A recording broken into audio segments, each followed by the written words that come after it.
Have you ever wanted to quit sugar once and for all, but then just a couple of days later, you find yourself eating almost a whole packet of biscuits, and then you feel ashamed because you've actually just told yourself or promised yourself that from now on you're going to not eat any unhealthy food anymore, and then you did. In this video, I'm going to show you 7 tips on how you can finally stop eating junk food if that's what you want, or at least eat less. So the first tip would be that you want to have a food journal. The reason why you want to do that is for 2 reasons. So the first one would be that you want to certainly become aware of what you eat, because whatever gets measured improves. To succeed at self-control, you need to know how you fail at self-control. Right in that moment when you're about to grab unhealthy food, to become aware of the fact that you're about to do it, and to think about your decision again whether you really want to eat that unhealthy food before it's too late. The reason why you want to do that is because there's a gap between stimulus and response, and that gap is called freedom. So if you give yourself more time to think about certain decisions, then you're going to have more free will. And you could, with this food journal, simply widen this gap by writing down what you're about to eat before you actually eat that certain food, so you can think twice about whether you really want to eat that unhealthy food. The reason why you want to give yourself more time to think about the decision is that our basal ganglia here, a brain region that is there for habit formation and basically makes us do everything that we're used to doing and that we always do, is very, very quick and automatic. Whereas the prefrontal cortex up here, which is there for whenever you want to learn new things or whenever you want to behave in a new way that you're not used to doing anymore. And of course, whenever you're planning and so forth. And this brain region, the prefrontal cortex, takes a lot of time for it to be activated, because it takes up a lot of energy and therefore it's very slow. So if you give yourself more time, you give yourself the chance to actually decide what you're going to do before you fall into your old patterns. And maybe by the time you've written down what you want to eat, you might not feel the urge anymore, because when we're in the moment we feel like, I am going to feel this way forever. We think that, okay, I want this sweet food now, so I'm going to have it now. And we don't think that we're not going to want that sweet food if we just wait a little longer. We think we'll always want that sweetie, and that it's not just what we want right now. Once we feel a certain way, we feel like it's going to be forever. However, our emotions do change more quickly than we think. Matthew Hussey has this wonderful analogy that he says that we over-identify ourselves with our emotions, that we think that our emotions are basically the sky, what's always there. However, Matthew Hussey thinks that emotions aren't the sky, but they're actually the clouds which drift away with the wind, and therefore aren't always there.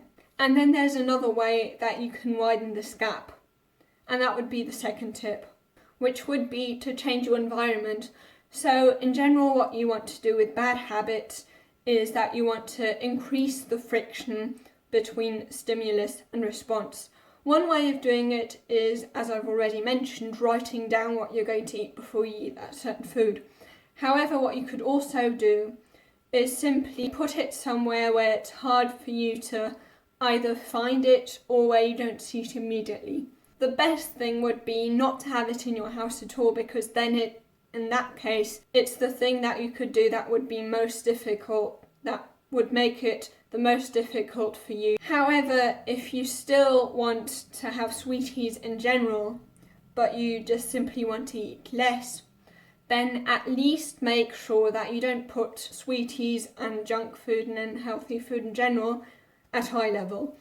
The reason why you don't want to do this is that supermarkets, for example, know very well that you are more likely to grab whatever is at your eye level, which is why they always will put the most expensive stuff at eye level, because of course they want to earn money and therefore they want you to get the stuff that's the most expensive and don't necessarily like you to compare the prices. So they make it very, very difficult for you to pick the cheapest one by making it in such a way that you'd have to go through the whole shelf to see which is the cheapest. And keep in mind, if you don't control your environment, it will end up controlling you. Okay, so now this is what we could do to prevent the situation from happening, that we've got what we want to avoid eating right in front of our eyes as much as possible. But what do we do when it's already there simply because you've forgotten to put it away or for some other reason? What do you do when it's right in front of your eyes? There was this marshmallow test that some of you probably may know. So in this marshmallow test, what they did, in case you don't know, is that kids had to simply sit at a table, and on this table there was a marshmallow right in front of their eyes.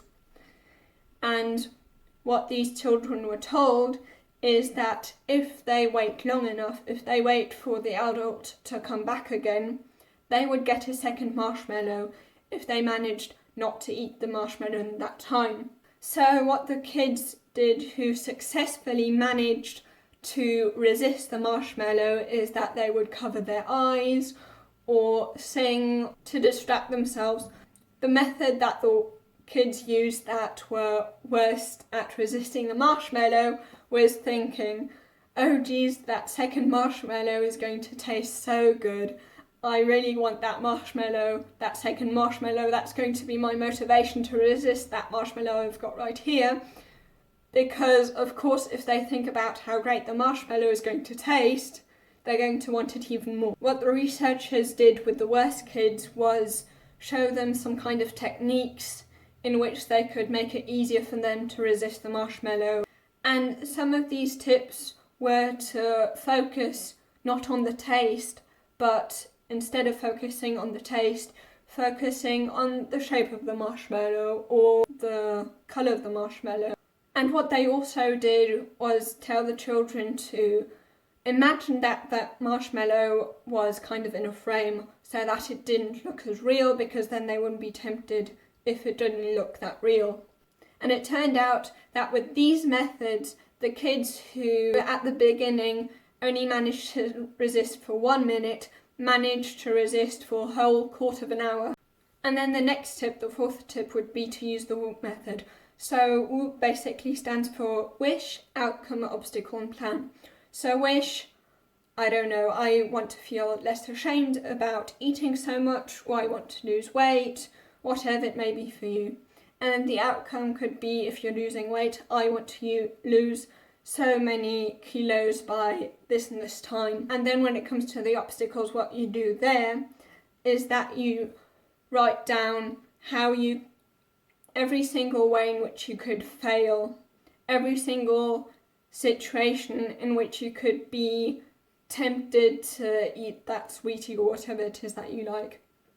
And then P stands for plan, and what you do here is basically plan around the obstacles, plan what you're going to do when that and that obstacle arises. And what's best here is if you use if-then sentences. So if this and this obstacle happens, I am going to do so-and-so. Another reason why this 10-minute rule is so good, apart from that it widens this gap, is that it's great against abstinence. So the reason why abstinence, saying I can't do this, often doesn't work is because we are pretty much all small babies who will start crying whenever they don't get what they want, and they will cry so long until someone comes along. When we humans tell ourselves that we can't have something, we want it even more simply because we can't have it. You could also think of, for example, teenagers not wanting to do anything what their parents want them to do, even when what their parent says is actually pretty good. So for example, when a parent would tell a teenager, please don't jump out of this window, this teenager will do it even more so simply because they want to rebel their parents and then they die. You've probably already heard something along the terms, what you resist persists. And that's basically, this thing of, I can't have this, so I want it even more. However, with this 10-minute rule, you are telling yourself, and that's what the 10-minute rule is all about, you are telling yourself that you can have this sweetie, but you can't have it right now. You can only have it in 10 minutes time. And by 10 minutes, your urge will have probably faded away. And then the 6th tip would be that you could maybe attach your identity around that new behaviour. When it comes to Muslims and Jews, who both don't eat pork, they don't eat pork because they feel like that's a part of their identity. And therefore, because they feel it's a part of their identity, they don't have to necessarily be as disciplined to resist eating pork, because that's simply something they don't feel they would do, simply because of their religion. And they also have a much easier time not drinking alcohol because they also see that that's not a part of who they are as a person. And when you feel that way, then you're very likely to not do those things that you don't identify with. So what I'm saying with this is, of course, not that you have to become Muslim or Jewish, but what I actually just want to say is that you should attach your identity around certain habits that you want to form. And also with vegans, I'm also not telling you to be vegan, but that's just an example for why it is so easy, or much easier, for vegans to not eat meat, not eat dairy, and what do I know, simply because they identify as a person that doesn't do that and that behaviour. There was this study on smokers. When these smokers were asked whether they want a cigarette, they would usually answer in 2 different ways. So one is, no thank you, I am not a smoker. And the other one would be, no thank you, I'm trying to quit smoking. And the ones who said, no, I'm not a smoker, I don't want the cigarette because I'm not a smoker, found it much easier to resist than the ones who said, no, I'm quitting smoking and therefore I'm not doing it. Because the ones who said, I am quitting smoking, basically are telling themselves that they actually still are smokers, but they're trying to quit being smokers. So that they've still got this identity of being a smoker, and that's why they find it much harder. And then the 7th tip would be progressive extremism. This is another term like the 10-minute rule that Nir Eyal uses. I think that's how you pronounce his name. And that is that you should quit certain things that are easy for you to quit. And that you should quit those not only for a certain time period, but for good, but only with things that are very, very easy for you to resist. It's very important that when it comes to unhealthy food, that it's a lifestyle change and not, for example, a diet. That's the very reason why diets don't work, because you then don't identify as a person who does so and so. You're basically telling yourself, oh, I just have to hold this out for 30 days and then I can go back to my old behaviour. And then they put on all the weight again, and in most of the cases even more than what they started with. So the 2 reasons why progressive extremism works is because, firstly, if you want to make something stick, take very, very, very small steps. And progressive extremism is basically taking small steps, but then taking those small steps and leaving at that and not changing back to your old patterns from then on. Trying to cut out more and more bad habits that you can avoid, but taking little steps.